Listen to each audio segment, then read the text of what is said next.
सदगुरु कबीर देव की एक साखी पर प्रकाश डालते हुए सदगुरु ने कहा है, जो तू चाहे मुझ को छोड़ सकल की आस, मुझी ऐसा होए हो सब सुख तेरे पास। यहाँ पर भक्ति भाव में आकर कोई शिष्य सदगुरु कबीर देव के पास गया तो उन्होंने कहा कि सुख कैसे मिले, सुख की प्राप्ति कैसे हो, किस तरह से, किस साधन से। तो सदगुरु कबीर देव कहते हैं कि सुख का साधन जो तू चाहे मुझ को, यदि तू मेरे को चाहता है तो सारे आशाओं को त्याग। जो संसार में आशाएं लगी हैं, वासनाएं लगी हैं, कामनाएं लगी हैं, चाहनाएं लगी हैं, उन चाहनाओं को तुम त्याग दो, छोड़ दो।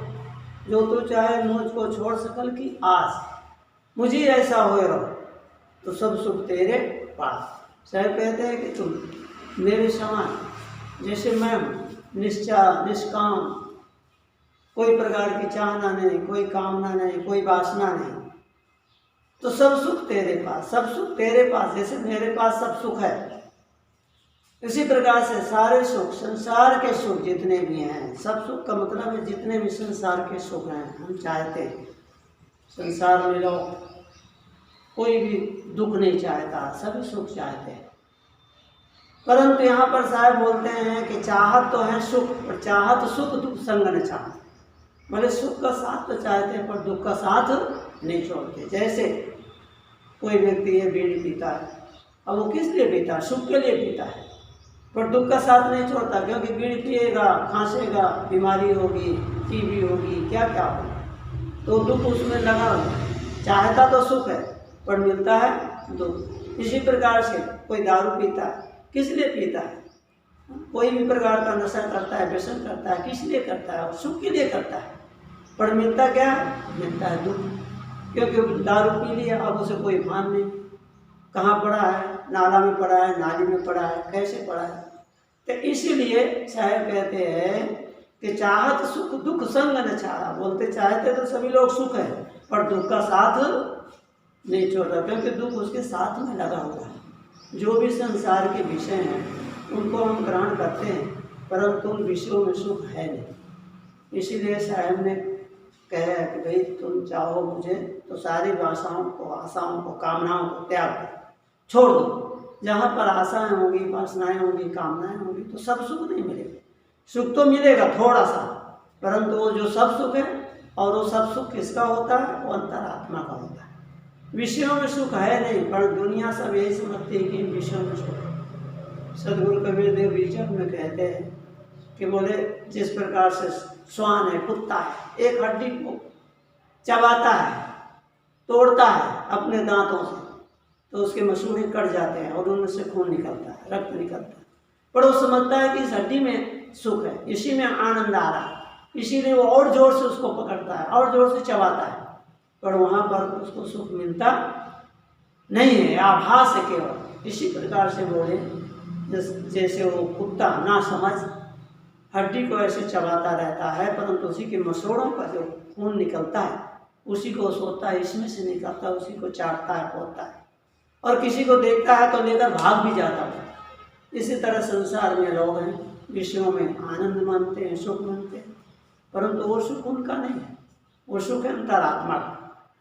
इसीलिए समाधि, ध्यान, धारणा ये सब कहा जाता है। जब हम समाधि में हो जाते हैं, समाधि का मतलब है सम प्रकार में, यानी सब प्रकार से उसका मन स्थिर हो गया। सम माने धी, यानी जहाँ पर वो उसकी धी मानी बुद्धि जो है वो स्थिर हो गई। जब बुद्धि हमारी स्थिर हो जाती है, चंचलता खत्म हो जाती है, तो उनको एक आभास होता है समाधि। हम लोग जब ध्यान करते हैं तो कभी ऐसे हो जाता है, जब ऐसे लगता है कि मैंने जब अपने स्थिर होने लगे तो एकदम से मन बुद्धियों का, इंद्रियों का संबंध भी टूटता है, तो ऐसे लगता है कि जैसे गिर जाए, तो झटका लगता है, तो फिर वो सचेत हो जाता है। तो इसीलिए बोले ये सुख जो है संसार में जितना भी दिखता है वो अपने अंतर आत्मा का है, पर हम आत्मा को समझ नहीं पाते, आत्मा को जान नहीं पाते, इसीलिए संसार में दुखी होते। जहाँ भी देखो सब जगह दुख ही दुख है, सुख नहीं पाते लोग, सुख के लिए भटकते हैं, सुख के लिए चाहना करते हैं, कामना करते हैं, यहाँ वहाँ दौड़ लगाते हैं। पर जितने भी जीव हैं, केवल मनुष्य नहीं, सारे प्राणी भी, पशु पक्षी भी, सब सुख के लिए भागते रहते हैं। पर उनको जो है बोला पशु पक्षी तो समझ नहीं पाते, पर मनुष्य तो ज्ञानवान है, विचारवान है, विवेकवान है, परंतु वो भी सुख के लिए भटकता रहता है, प्रभु दर्शन के लिए भटकते। कितने लोग यहाँ कहाँ जाते रहते हैं। और कबीर साहब कहते हैं, कहाँ भटकते हो तुम, मुँह को कहाँ ढूंढे बंदे, मैं तो तेरे पास में। जिस परम पिता परमात्मा को या आत्मा को, ईश्वर को, ब्रह्म को हम बाहर खोजना चाहते हैं, पाना चाहते हैं, वो कहीं बाहर नहीं, वो है अपने अंतरात्मा। इसीलिए कहते हैं स्थिर बुद्धि ब्रह्मविद ब्रह्मभवत्, वेद में ऐसा कहा गया है वेदांत दर्शन में कि ब्रह्मविद ब्रह्मभवत्। यदि वो अपने ब्रह्म को समझ लिया, अपने स्वरूप को जान लिया, तो वो आनंद में हो गया, सुख में हो गया, शांति में हो गया। जब तक वो अपने को नहीं समझ पाएगा तब तक भटकता रहेगा। सभी प्राणी भटकते हैं, इसी प्रकार से वो भी भटकता रहता है। पर कहते हैं कि तुम अपने को जानो। साहब इसीलिए कहते हैं जो तू चाहे मुझको, जो तू मुझको चाहता है तो सबकी आशाएं छोड़। जितनी आशाएं हैं, कल्पनाएं, वासनाएं, चाहनाएं हैं, इन्हीं में दुख है, और इन्हीं की चाहना कर करके प्राणी दुखी होता रहता है।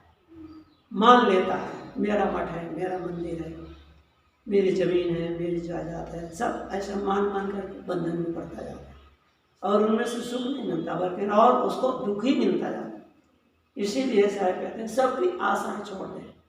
ये समझ ले बीच में सब वस्तुएं मिली हैं और बीच में छूट जाती, फिर दुख का है।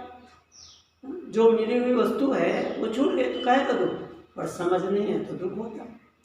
कितने लोग तो अपने आत्मा को ही खो देते हैं। तो इस प्रकार से साहब यहाँ पर कहते हैं कि जो तू चाहे मुझको छोड़ सकल की आज मुझे ऐसा हो रहा हो, मेरे समान जैसे मैं निश्चिंत हूँ, शांत हूँ, उसी प्रकार से तुम भी निश्चिंत हो जाओ, शांत हो जाओ, अपने स्वरूप को पाकर, अपने आनंद में पाकर आप अपने में मस्त हो जाओ। तो